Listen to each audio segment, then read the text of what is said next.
네, 안녕하십니까. 네, 성경 말씀 읽겠습니다. 로마서 7장, 로마서 7장 24절부터 25절까지 읽겠습니다. 나는 비참한 사람이로다. 이 사망의 몸에서 누가 나를 구출하랴. 예수 그리스도 우리 주를 통해 내가 하나님께 감사하노라. 그런즉 이처럼 나 자신이 생각으로는 하나님의 법을 섬기지만 육신으로는 죄의 법을 섬기노라. 네, 25절 말씀까지 읽었습니다. 지난주에 그 유튜브가 올라가지 않아서 궁금해 하신 분들도 있었을 거예요. 그리고 오늘은 제 얼굴이 나가지 않고 화분이 나가고 있으니까 무슨 일인가 하고 궁금해 하실 분이 계실 것 같은데, 제가 그 8일 전에 10일 전에 병원에 입원을 해서 그 오른쪽 어깨 인대 파열로 수술을 이렇게 받았습니다. 그래서 지난주 일요일은 병원에서 나올 수가 없어서 설교를 못했고, 오늘은 아직까지 그 어깨 보조구하고 환자복을 입고 있어서 얼굴을 촬영하기가 그래서 음성으로만 유튜브에 올리도록 하겠습니다. 제가 목회하면서 1월 설교를 못해본 게 지난주 1월까지 딱 2번이네. 허리 수술 때문에 병원에 입원해서 나오지 못한 때가 있었고, 이번에 또 어깨 수술로 설교를 못하고 2번 못한 것 같습니다. 우리가 그리스도인의 성장 시리즈를 하고 있는데 오늘 이제 5번째 시간이죠. 지지난주까지 4번째 시간을 했고, 지지난주에 그리스도인의 성장 4번째 율법과 복음에 대해서 말씀을 드렸습니다. 그때 로마서 7장 1절부터 8절까지 읽었죠. 오늘은 7장 9절부터 25절까지인데 좀 길어서 24절하고 25절만 읽었습니다. 오늘 소주제는 연약한 나입니다. 연약한 나. 이 그리스도인의 성장 시리즈를 시작할 때 로마서 개요에 대해서 말씀을 이렇게 드렸습니다. 다 아시겠지만은 이제 6장, 7장, 8장은 그리스도인이 구원을 받고 난 다음에 그 성화에 대해서 기록했다고 말씀을 드렸죠. 그리고 8장 후반부는 영화에 대해서 기록을 했다라고 말씀을 드렸습니다. 아마 기억이 나실 겁니다. 오늘 이제 7장인데요. 지난 시간에도 7장을 했습니다만, 지난 시간에는 그 율법과 복음에 대해서 말씀을 드렸습니다. 율법을 주신 목적, 또 율법의 기한, 또 율법이 하는 역할, 그리고 복음에 대해서 예레미야 31장 31절부터 34절까지 읽어가면서 복음에 대해서 말씀을 이렇게 드렸습니다. 오늘은 이제 그 똑같은 율법에 관한 내용이고 또 같은 내용입니다만은 소주제를 그 연약한 나라고 정했는데요. 그 이유는 이 로마 7장 9절부터 25절까지 이렇게 쭉 읽어보면 사실 지난주에 말씀드렸던 그 율법과 복음에 대해서 같은 내용이에요. 같은 내용인데 사도 바울이 이 로마서 7장 9절부터 25절까지 자기 자신의 그 갈등을 예를 들어서 좀 적어 놨습니다.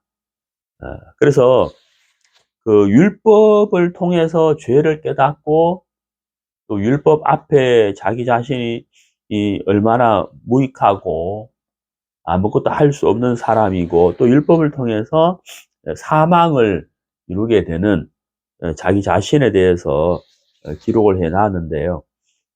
하나님이 우리에게 율법을 이렇게 주셨죠. 율법을 통해서 우리 속에는 죄를 드러내게 하고 또 정죄를 당하게 하고 또 사망에 이르게 하긴 합니다마는 율법 그 자체는 하나님이 주신 것이기 때문에 거룩하고 또 신령한 것이다 라고 말씀을 하고 있습니다. 사실 그렇죠. 하나님으로부터 온 것이기 때문에 거룩하고 신령한 것이죠.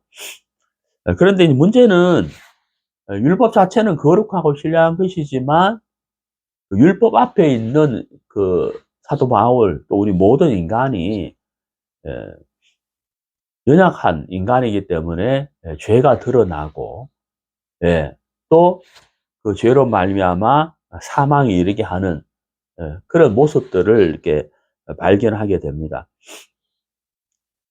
사도 바울이 율법에 대해서 이제 로마 7장에 설명을 하면서 이제 구원을 받았기 때문에 이제는 죄 아래 속해 있지 않고 죄에 매이지 않고 신령한 삶을 살기를 바라는데 사도 바울이 자기 자신이 여전히 연약하고 또 죄를 이기지 못하는 자기 자신을 이제 고백을 합니다.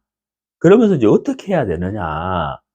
그것을 이제 로마 7장 후반부에 기록을 해 놨다는 거예요. 그래서 우리가 하나하나 보면서 이 부분에 대해서 같이 교제하도록 하겠습니다. 자, 우리가 이제 거기 보시면요. 그 12절에 그러므로 율법도 거룩하고 명령도 거룩하며 의롭고 선하도다. 그 다음에 14절에 우리가 아는 바와 같이 율법은 영적이지만 나는 육신적이어서 죄 아래 팔렸도다. 그래서 여기 12절에 14절에서 율법은 하나님으로부터 온 것이기 때문에 거룩하고 신령한 것이다 라고 이제 말씀을 하고 있죠. 자, 그런데 이제 문제가 있죠. 문제가 뭐냐면 14절에 율법은 영적이지만 나는 육신적이어서 죄 아래 팔렸도다. 여기 이제 나는 육신적이어서 요 구절인데요. 제가 서두에도 말씀을 드렸습니다마는 사도 바울이 자기 자신의 그 연약함을 인정하면서 죄를 이기지 못하는 자기 자신을 고백하고 있다라고 말씀을 드렸잖아요. 문제는 이제 뭐냐면 그러면 나는 이런 사람이니까 그냥 죄를 짓고 살아야 되느냐? 이게 아니라는 거예요. 사도 바울이 그걸 말하려고 한 것이 아니고 정말 우리는 구원은 받았지만 죄성을 가지고 있는 사람이다. 그래서 우리는 죄를 짓는다. 죄를 지을 수밖에 없다. 근데 죄를 짓는 것은 내가 죄를 짓는 것이 아니고 내 속에 있는 죄가 죄를 짓게 한다. 그걸 이제 바울이 말하고 있어요. 그걸 말하면서 그럼 우리가 죄를 짓고 사는 게 당연한 것이냐? 구원받은 사람이 죄를 짓는 것이 당연한 것이냐? 그게 아니다. 그게 아니고 우리가 죄와 싸워서 죄를 이기는 삶을 살아야 된다. 그걸 이제 바울이 이야기를 하고 싶은 거예요, 지금. 자, 근데 이제 문제는 뭐냐면 14절에 나는 육신적이어서 죄 아래 팔렸다. 자, 여기서 먼저 생각해 볼 것이 우리가 구원은 받았지만 죄성을 갖고 있다는 거예요. 죄성을 갖고 있다는 거죠. 죄성을 갖고 있기 때문에 구원은 받았지만 여전히 죄를 짓는다. 죄를 지을 수밖에 없다라는 사실을 이야기를 하고 있습니다. 죄를 지어도 된다가 아니고요. 죄를 지어도 된다가 아니고 죄를 지을 수밖에 없는 죄성을 가지고 있다. 그게 바로 14절에 나는 육신적이어서 죄 아래 팔렸다 하는 이 말이거든요. 우리가 잘 알아야 되는데 그래서 우리는 죄를 짓는 게 당연하다라고 자기를 합리화시켜서는 안 된다는 거예요. 바울이 그 얘기하는 게 아니거든요. 바울이 이야기하는 게 뭐냐면 우리가 구원은 받았지만 율법도 지킬 수 없고 율법은 우리에게 죄를 드러나게 하고 사망에 이르게 하는 것이 되었는 것처럼 율법 앞에서 죄인인 것처럼 우리 여전히 죄를 지을 수밖에 없는 육신적인 죄성을 가진 사람이다 하는 것을 먼저 이야기를 하는 거예요. 자, 그래서 여기 보세요. 15절에 내가 행하는 것을 내가 인정하지 아니하노니 이는 내가 원하는 것 그것은 내가 행하지 아니하고 내가 미워하는 것 그것을 내가 행하기 때문이라. 그러니까 자기가 바울이 원하는 것은 뭐냐면 신령한 삶을 사는 거잖아요. 그런데 원하지 않는 것을 행한다. 그게 바로 뭐냐면 죄라는 거죠. 죄. 자꾸 죄가 일어나서 죄가 자기를 끌고 간다는 거예요. 자기가 원하는 것이 아닌데 원치 않은 삶을 살게 된다. 이게 왜 그러냐? 바울이 자기 마음의 그 갈등을 지금 이야기하는 거잖아요. 그 갈등을 이야기하면서 바울이 두 번이나 이야기하는 것이 있는데 그게 바로 뭐냐면 17절과 20절이에요. 그러면 이제는 그것을 행하는 자가 더 이상 내가 아니요 내 안에 거하는 죄니라. 요걸 이제 20절에서 똑같이 적어놨어요. 내가 구원은 받았는데 왜 내 속에 탐심이 일어나지? 내 속에 왜 미움이 일어나지? 왜 내가 자꾸 죄가 나를 자꾸 끌고 가려고 하지? 이제 그걸 쭉 적어놨잖아요. 자기는 정말 신령한 삶을 살고 싶은데 자꾸 자기 속에 이 죄가 자기를 끌고 가면서 죄성을 가지고 있는 자기를 끌고 가면서 죄를 짓게 한다. 죄를 짓게 하려고 한다. 이런 이제 두 사이에서 이제 바울이 막 갈등을 하고 있는 거예요. 그래서 바울이 이제 정리를 하고 싶었는데 그게 바로 뭐냐면 죄를 짓는 것은 자기가 아니라는 거예요. 죄를 짓는 것은 자기가 아니고 자기 속에 있는 죄라는 거죠. 자기 속에 있는 죄가 자기를 끌고 가서 죄를 짓게 한다. 사과씨를 심었을 때 사과가 나는 것처럼 자기 속에 죄의 씨가 있는데 그 죄의 씨가 자기를 죄를 짓게 하게 한다. 우리가 구원을 받았지만 그 죄성에서는 벗어나지를 못했다. 이걸 이제 바울이 이야기를 하는 것이고, 그 다음에 두 번째 이야기하는 것이 바로 조금 전에 말씀드렸던 선하게 살고 싶은데, 신령한 삶을 살고 싶은데, 자기가 원하는 대로 살지 아니하고 미워하는 것을 자기는 행하더라. 미워하는 것은 바로 죄잖아요. 그것을 이제 두 가지를 바울이 이제 먼저 이야기를 했어요. 그런데 이제 바울이 여기서 이제 이야기하고자 하는 것이 바로 뭐냐면, 그럼 우리가 이렇게 살아야 되느냐? 아니라는 거예요. 우리가 그럼 그렇게 죄악 가운데 빠져서 다시 죄 속에 빠져서 죄를 지고 살아야 되느냐? 그게 아니라는 거죠. 그러면 어떻게 해야 되느냐는 거예요. 거기서, 자, 23절에, 22절에, 내가 속 사람을 따라 하나님의 법을 즐거워하나, 내 지체들 속에서 다른 법이 내 생각의 법과 싸워 내 지체들 안에 있는 죄의 법에게 나를 사로잡아 가는 것을 내가 보는도다. 이게 말이 좀 어려운 것 같은데 그냥 쉽게 말하면 정말 신령한 삶을 살고 싶고 주님을 기쁘시게 하는 삶을 살고 싶은데 잘 안 된다는 거예요. 왜? 죄의 힘이 너무 세가지고 그 말 이해가시죠? 그 아래로 자기를 사로잡아 간다는 거예요. 그걸 자기가 본다는 거죠. 자기 속에 탐심이 막 일어나가지고 자기가 그 탐심에 사로잡힌다는 거예요. 그래서 24절에 보세요. 오, 나는 비참한 사람이로다. 여기 비참하다라는 단어를 썼죠. 비참한 사람이로다. 이 사망의 몸에서 누가 나를 구출하랴. 이렇게 이제 말씀했는데 여기 구출이라는 단어가 나왔어요. 오늘 아침에 제가 이 구출이라는 단어, 헬라어 원문을 찾아보니까요. 이 구출이라는 단어가 이제 어떤 뜻이냐면은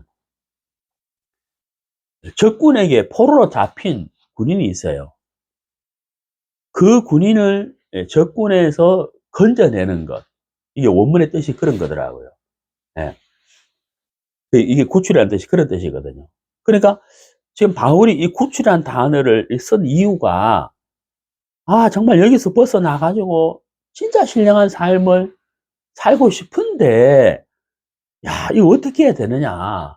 누가 나를 여기서 구출해 내야 되느냐. 건져내서 좀 제발 내가, 죄 아래 살지 않고 신령한 삶을 살고 싶은데, 이 막 갈등을 적어 놨잖아요. 누가 나를 여기서 구출해 주겠느냐, 건져 주겠느냐, 이걸 좀 적어 놓은 거예요. 그러면서 25절에 예수 그리스도 하면서 이제 예수님이 등장을 하잖아요. 예수 그리스도 우리 주를 통해 내가 하나님께 감사하노라. 자, 바울이 여기서 이제 다시 한번 자기를 구원하신 하나님에 대하여 감사해야 하고 있어요. 왜냐? 죄악 가운데서 건져내신 하나님이 감사하죠. 감사한데, 이제 내가 구원 받았으니 내가 이제 신령한 삶을 살아야 되겠다. 믿음의 삶을 살아야 되겠다. 라고 생각하고 있는데, 여전히 자기 속에 갈등이 있더라는 거예요. 네.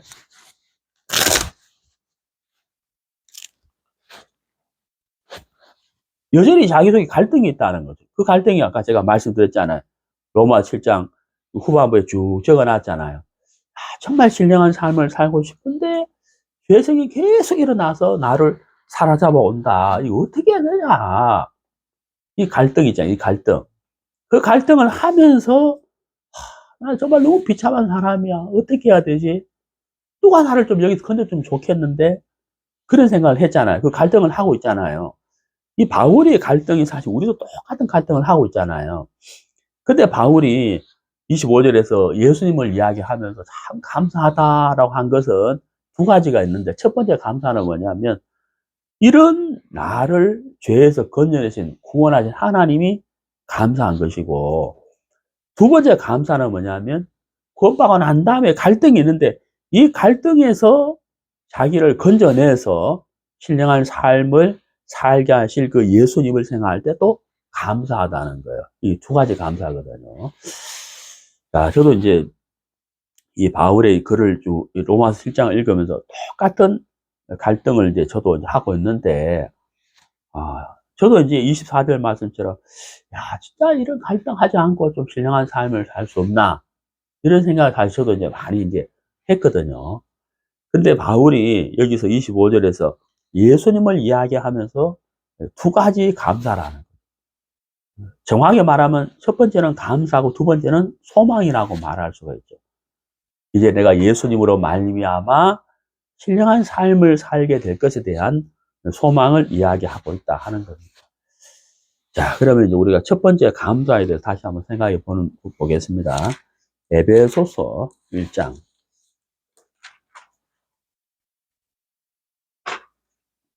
에베소서 1장 3절, 3절부터 14절까지인데요. 조금 깁니다. 하나님 곧 우리 주 예수 그리스도의 아버지를 찬송할지어다. 그분께서 그리스도 안에서 하늘의 처소들에 있는 모든 영적인 복으로 우리에게 복을 주셨는데, 이것은 우리가 사랑 안에서 자신 앞에 거룩하고 흠이 없게 하시려고 세상의 창건 이전에 그리스도 안에서 친히 우리를 택하시고 자신의 선하시고 기뻐하시는 뜻에 따라 우리를 예정하사 예수 그리스도를 통해 자신의 아이들로 입양하심으로써 자신의 은혜의 영광을 찬양하게 하심에 따른 것이니라. 그 은혜 안에서 하나님께서 우리를 그 사랑하시는 자 안에서 받아주셨고, 그 사랑하시는 자 안에서 우리가 그분의 피를 통해 구속 곧 죄들의 용서를 받았으니 이것은 하나님의 은혜의 풍성함에 따른 것이니라. 일단 7절까지만 읽어볼게요. 제가 이제 지난 1월 날 설교를 못 했잖아요.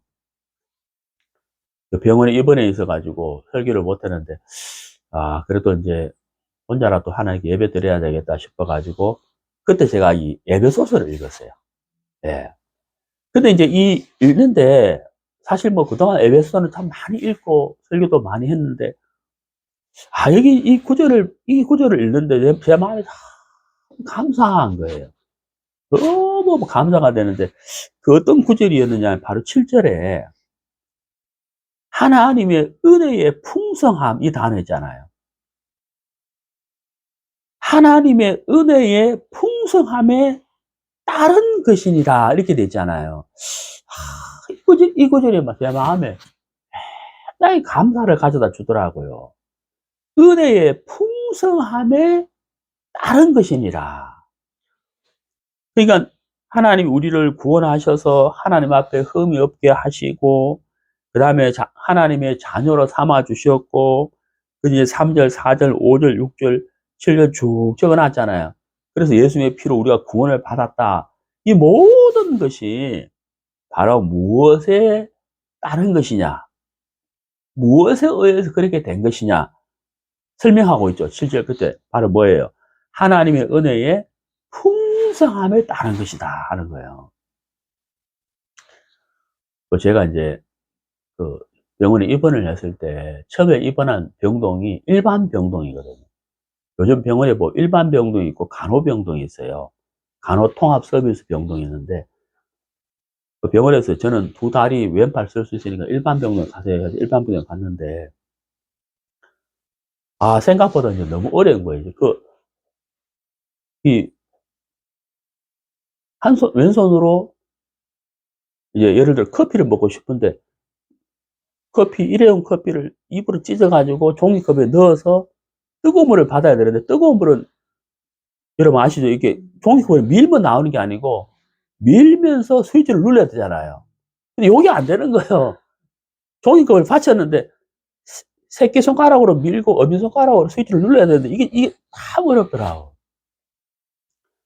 그러면 이제 물컵에 물을 이제 받아가지고 뚜껑을 이렇게 닫고 열어야 되는데 이것도 쉽지 않은 거예요. 근데 이제 하루 하여튼 그렇게 어떻게 지냈어요. 지냈는데 이제 하루 지났는데 요 물컵에 물통에 물을 비우고 물을 새로 받아야 되는데, 하루가 지났으니까 물통 입 닿는 부분을 좀 씻고 싶은 거예요. 좀 씻었으면 좋겠어요.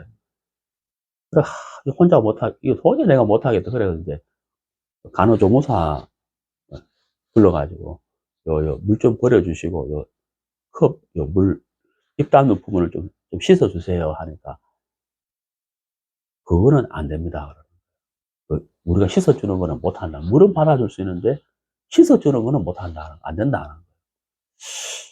물은 받아줄 수 있는데 씻어줄 수는 없다. 그러니까, 그거 좀 그렇잖아요. 그래서, 그래요. 하면서, 내가 오늘 첫 입원이라서 내가 몰라서 그랬다. 놔두세요. 그랬거든. 그럼 물만 받아주세요. 하니까, 한 번만 씻어줄게요. 오늘 한 번만 씻어줄게요. 그래서 씻어주더라고. 어떻게 좀 고맙기도 하고 믿기도 하고 막 그래. 그래가지고 이제, 그러는데, 이거 막 침대 뒤로 눕기도 하고 일어서기도 하고 막 이래 하는데, 너무 힘든 거예요. 그래서 간호병동으로 옮겨야 되겠다 싶어가지고 간호조무사 불러가지고 간호병동으로 옮겨달라고. 그러니까 뭐 80세 할아버지도 한다 하는데 웬만하면 여기 계시죠 하고 이런 식으로 유도를 하는데, 그래요. 한 번 더 참았는데 도저히 안 되겠더라고. 신청해 달라 하니까 할아버지 마침 딱 하나가 비었대, 자리가. 그래 얼른 신청했거든요. 그래가지고 간호병동에 딱 갔는데, 간호병에 도착한 순간 제 마음이 있잖아요. 예? 제 마음이 막 편안해지는 거예요. 그거 정말 마음에서 느꼈어요. 그런 거 아시죠? 마음이 막 편안해지는 거예요. 왜냐하면 딱 들어섰는데 입구에서 간호조무사님이 어서 오십시오 하고 인사를 하는데 너무 반가운 얼굴 인사를 하는 거예요. 그러면서 이제 막 가방 이런 거 다 옮겨주면서 이제 무엇을 도와드릴까요? 무엇을 도와드릴까요? 저 컵 저거 하루 지나는데 좀 씻어서 물 좀 받아주세요. 예. 하면서 막 여자가 싹 씻어가지고 딱 물 새로 갖다 주고 하여튼 막 완전 다른 거예요, 분위기가. 막 막 도와주고 싶어가지고요. 막 내가 안 불렀는데도 다 갖다 해요. 도울 거 없어요. 하면서 그래. 그래 하여튼 마음이 편안한 거예요. 그래서 하여튼 간호병동에 좀 잘 갔다 그랬는데, 제가 이제 누워 있으면서 도와주려고 하는 사람이 있다. 굉장히 제 마음을 편안하게 하고 너무 고마운 거예요. 예. 여기 이제 7절 끝에 하나님이 우리에게 이렇게 수많은 것들을 베풀어 주신 것이 바로 7절 끝에 나와 있잖아요. 답이. 그게 뭐예요? 하나님의 은혜의 풍성함에 따른 것이니라. 그렇죠? 하나님의 은혜의 풍성함에 따른 것이다. 그 은혜가 너무 크다는 거예요. 풍성이라고 표현했잖아요. 그래서 하나님이 우리에게 그 은혜의 풍성함에 따라서 우리를 구원하셨고, 예수님이 피를 흘리셨고, 그 몸이 갈기갈기 찢기셨고, 그다음에 하나님의 흠이 없게 하시려고 하나님이 하셨고, 이 모든 것 하나님의 은혜의 풍성함에 따른 것이다 하는 거예요. 자, 사도 바울이 로마서 7장에서 갈등을 하잖아요. 누가 나를 여기서 건져내랴, 누가 나를 여기서 구출하랴 하다가 25절에 예수 그리스도를 딱 기록했잖아요. 예수님께 감사하리로다. 자기를 이렇게 구원해 준 예수님, 그 은혜의 풍성함을 따라서 구원해 준 예수님, 야, 그분이시라면 이 말이잖아요. 그죠? 그분이 이렇게 일을 하셨다, 이런 나를 죄에서 건져내 주셨다 하는 것을 이야기하고 있는 거잖아요. 그 다음에 이제 8절을 보세요. 그 모든 그 은혜 안에서 하나님께서 우리에게 모든 지혜와 분별을 넘치게 하사. 자, 여기 지혜와 분별을 넘치게 하사 이렇게 돼 있잖아요. 지혜와 분별을 넘치게 하사. 우리는 어떻게 죄를 씻는지, 어떻게 죄에서 이기는지, 어떻게 벗어나는지 아무것도 몰랐어요. 그리고 또 죄를 왜 짓는지도 몰랐어요. 근데 여기 하나님께서 우리에게 모든 지혜와 분별을 넘치게 하셨다라고 되어 있어요. 네. 자, 그러면 생각해 봅시다. 로마 7장으로 가봐요. 자, 7장 24절. 오, 나는 비참한 사람이로다. 이 사망의 몸에서 누가 나를 구출하랴? 여러분, 사도 바울 자신을 비참하다고 했고, 누가 나를 구출하라고 했잖아요. 제가 그 일반 병동에 있을 때, 침대에서 밥을 먹잖아요. 침대 왜 여러분 아시죠? 병원에 가보면은, 침대에 그렇게 테이블 이렇게 딱 이렇게 제끼면은, 밥 먹게 돼 있잖아요. 그죠? 근데 밥을 먹었어요. 밥을 먹었는데, 보조기는 차고 있고, 그 테이블로 내려와 있고, 이걸 치우고 일어나야 되는데, 꼼짝을 못 하겠는 거예요. 내가 그 생각을 못 했어요. 꼼짝을 못 하겠는 거예요. 이 테이블을 제쳐야 내가 나오는데, 몸이 빠져나오는데, 이 테이블을 제치려고 하니까 식판을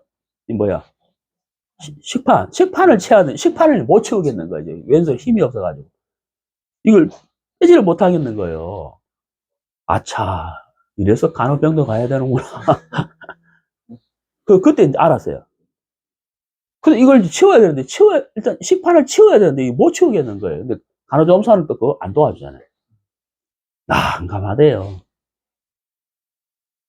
근데 또 개개인 병동, 그 침대 앞에다가 커튼을 다 쳐놨어요. 그래서, 야, 이거 참, 얼굴에도 보면은 좀 도와주고 이럴 건데, 이 얼굴을 안 보이잖아. 커튼을 다 쳐놔가지고.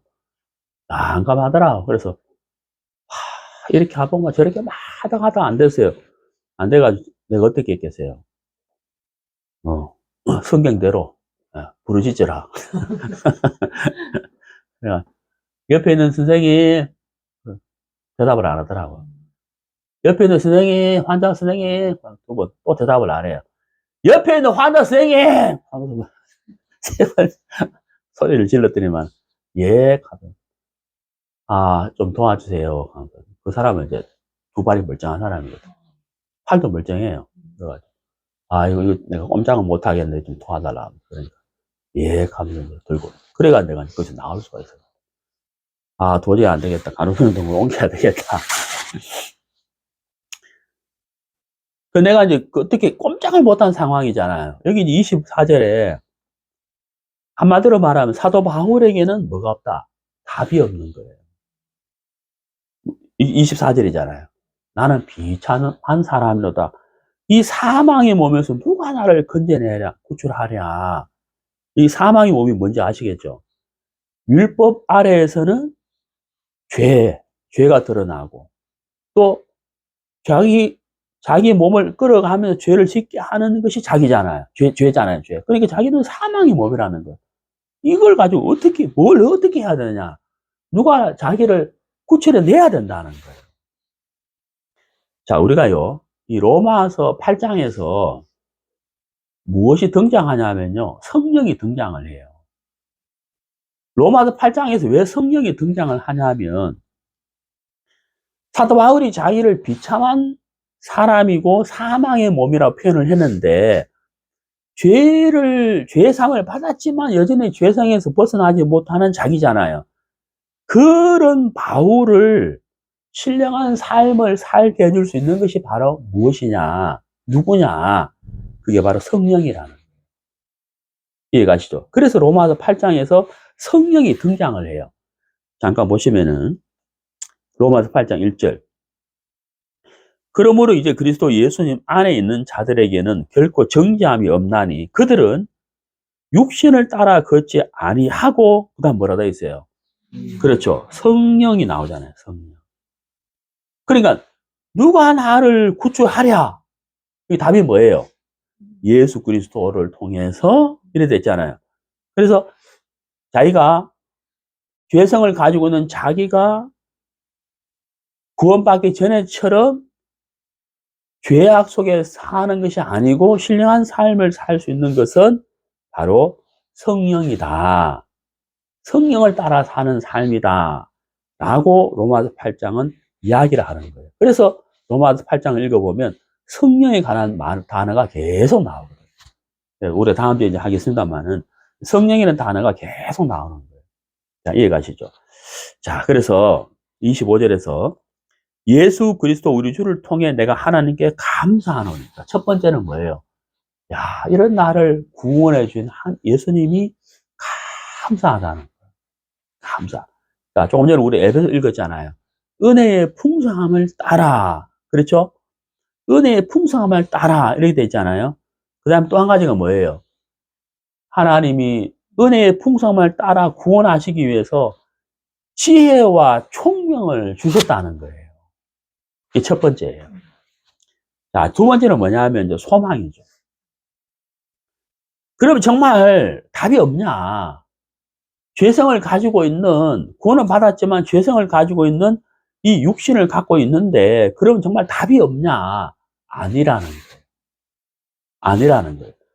그래서 로마 7장 25절에서 예수 그리스도 우리 주를 통해 내가 하나님께 감사하노니, 자, 첫 번째는 감사, 두 번째는 뭐냐면 소망이라는 거죠. 죄에서 건져내신 예수님이 죄에서 건져내주고 나서 그걸로 끝나는 것이 아니라 우리에게 사망의 몸이 아닌 신령한 삶을 살 수 있도록 해 주신다. 어떻게? 성령으로 말미암아 해 주신다 하는 것을 사도 바울이 말하고 있다. 그래서 예수님께 감사하다는 거예요. 자, 다시 에베소서로 가겠습니다. 에베소서 1장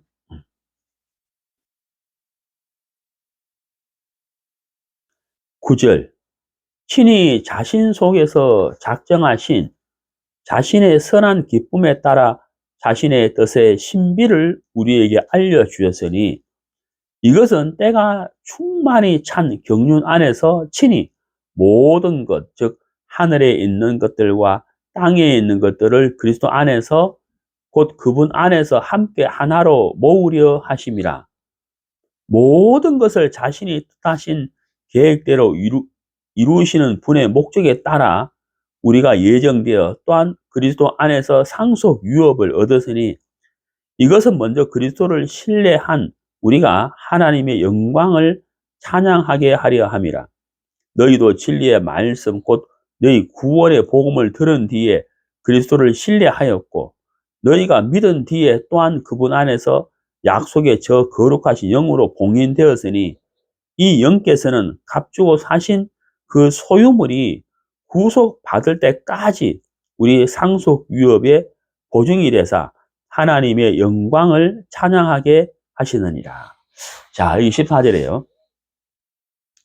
이 영께서는 값주고 사신 그 소유물이, 여기 소유물이라는 표현을 했어요. 제가 이제 지난 시간에 미국의 노예제도가 있을 때 한 노예를 사서 그 노예 앞에서 노예 정서를 찢어버리고 자유를 주었다 하는 예화를 제가 들었는데 기억나시죠? 자, 그 예화를 들면서 제가 여러분에게 질문을 드렸어요. 그 질문이 뭐예요? 이 노예가 행복하게 살려면 어떻게 해야 되느냐? 기억나십니까? 노예 정서가 찢어졌으니까 자유를 얻었잖아요. 그럼 이 노예가 행복하게 살려면 어떻게 해야 되느냐? 야, 자유다. 이제 내 마음대로 살아도 되겠다. 이게 그 사람을 행복할 것이냐? 아니면 뭐예요? 자기를 사서 자기 눈앞에 노예 증서를 찢어준 그 사람에게 속해서 그 사람을 따라가는 것이 그 사람을 행복하게 하는 것이냐? 전자예요, 후자예요? 네, 후자죠, 후자. 그 사람에게 속하고 그 사람을 주인으로 모시고 그 사람을 따라가고 그 사람을 섬기고 그 사람에게 속한 삶을 사는 것이 그 노예를 진정 행복하게 해주는 것이다 하는 것을 이제 말씀드렸잖아요. 자, 여러분 여기 보세요.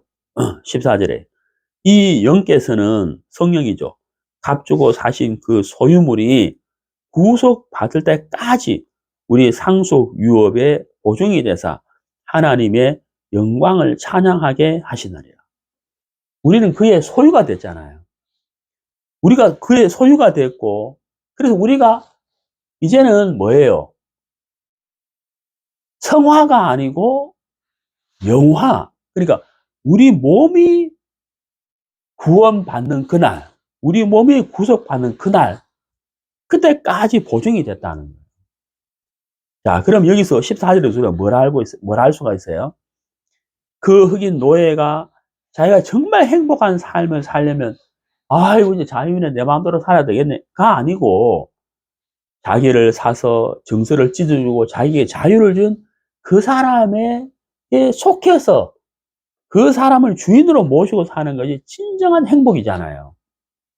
그런 것처럼 24절에 우리가 소유가 됐다는 거예요. 누구예요? 하나님의 소유. 그러니까 우리는 하나님의 것이 됐다는 거예요. 하나님의 것이 됐다는 거예요. 이해가시죠? 하나님의 것. 네? 우리는 하나님의 것, 그리스도의 것이 됐다. 것이란 단어가 무엇을 뜻하는지 아시죠? 자, 보세요. 자, 여기 휴대폰은 내 것이죠. 내 소유잖아요. 그러니까 어때요? 내가 휴대폰을 잘 쓰기 위해서 내가 아껴 쓰잖아요. 관리를 잘 하잖아요. 우리가 하나님의 것이 됐다. 하나님이 우리를 아끼고 지키고 보호하신다는 거예요. 자, 그럼 다시 로마 7장. 로마 7장 24절. 오, 나는 비참한 사람이로다. 이 사망의 몸에서 누가 나를 구출하랴? 누가 나를 구출해내지? 누가 나를 건져내지? 누가 나를 건져내서 신령한 삶을 살게 하지? 누가 있어요? 예수님. 예수님. 그리고 성령. 예수님께 감사해야. 자기를 죄에서 건져내신 예수님도 감사하지만 건져내고, 죄에서 건져내신 예수님이 그걸로 끝나는 것이 아니고, 이제 네가 알아서 살아라. 내가 너를 건져냈으니까 네가 이제 알아서 살아라가 아니고, 우리는 예수님의 것이 되고, 하나님의 것이 되고, 하나님의 소유물이 됐다. 그래서 죄에서 건져내신 예수님이 나를 죄에서 건져내시는 것으로 도와준 것으로 끝나는 것이 아니고, 뭐가 된다는 거예요? 그 도움은 계속해서 이어진다는 거예요. 그 도움은 계속해서 영원히 우리를 도와주신다는 거예요. 그분이 바로 누구라는 거예요? 성령이라는 거예요. 성령. 성령. 네, 로마서 8장.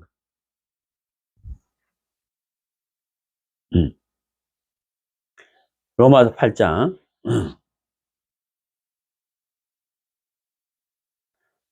자, 거기 보시죠. 16절. 성령께서 친히 우리의 영과 더불어 우리가 하나님의 자녀인 것을 증언하시나니, 자녀이면 또한 상속자 곧 하나님의 상속자요 그리스도와 함께하는 공동 상속자인데, 야, 이게 참 공동 상속자 진짜 엄청난 말이죠. 네? 예수님과 더불어 공동 상속자, 이거 어마어마한 축복이잖아요. 자, 여러분, 여기 로마서 8장에서 성령을 계속해서 말씀하고 있다는 거예요. 자, 우리가 로마 7장 24절을 보다가 25절에서 우리에게 소망이 넘치잖아요. 소망. 야, 정말 나는 비참한 사람이고 누가 나를 여기서 건출하겠냐. 근데 답이 있잖아요. 예수 그리스도. 예수님이 우리를 건져내시고 예수님이 우리를 이끌어 가시고 성령이 친히 증거하시고 성령이 우리를 이끌어 가셔서 우리를 사망의 몸으로 그냥 두지 않고 신령한 삶을 살 수 있도록 이끌어 주신다. 네, 그분이 바로 성령이시다. 그래서 우리에게 참 소망을 주는 말씀이잖아요. 자기 자신을 바라볼 때는 너무 비참하지만 바로 그런 사람을 이끌어 가실 성령이 계시다. 그것이 바로 뭐냐면 25절이라는 거예요. 자, 빌립보서를 보겠습니다. 빌립보서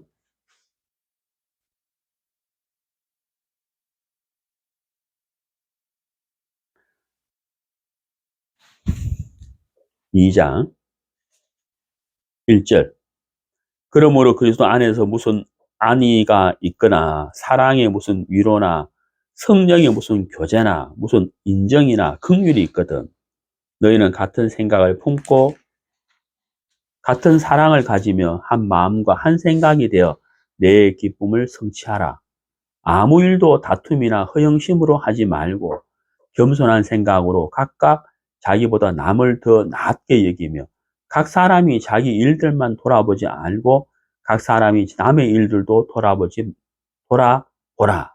5절. 너희 안에 이 생각을 품으라. 그것은 그리스도 예수님 안에도 있던 생각이니라.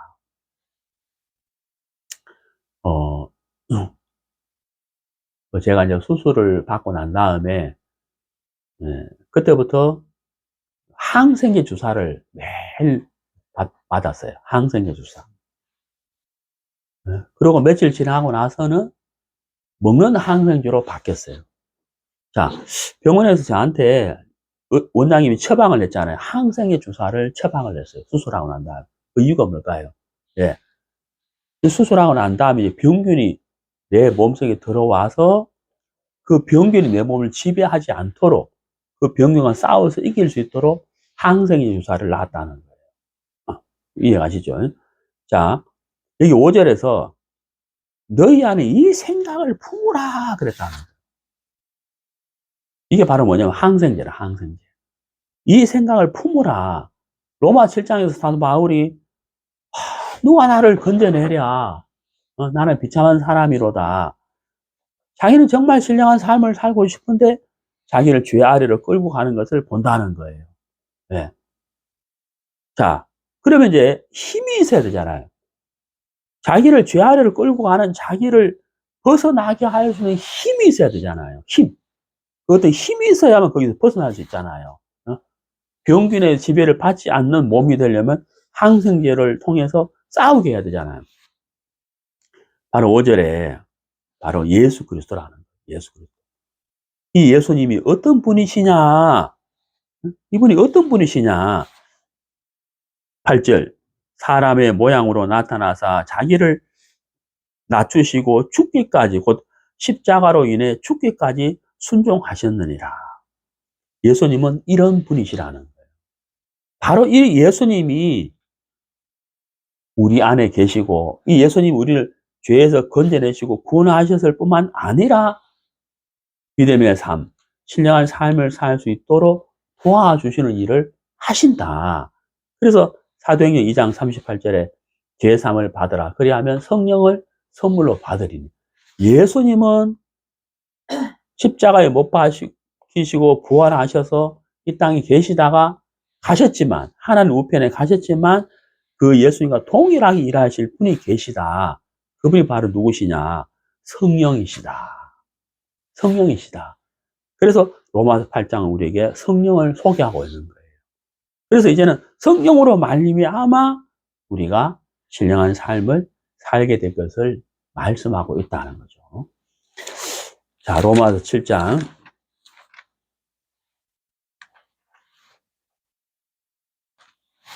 24절 25절.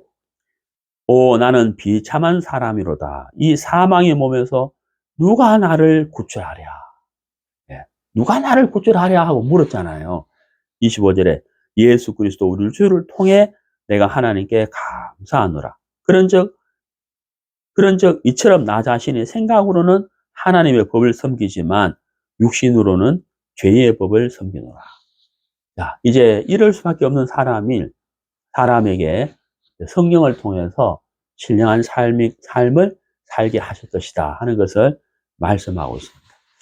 자, 우리 다음 시간에는 이제 로마서 8장, 오늘 이제 말씀드린 대로 성령이 이제 등장을 해요.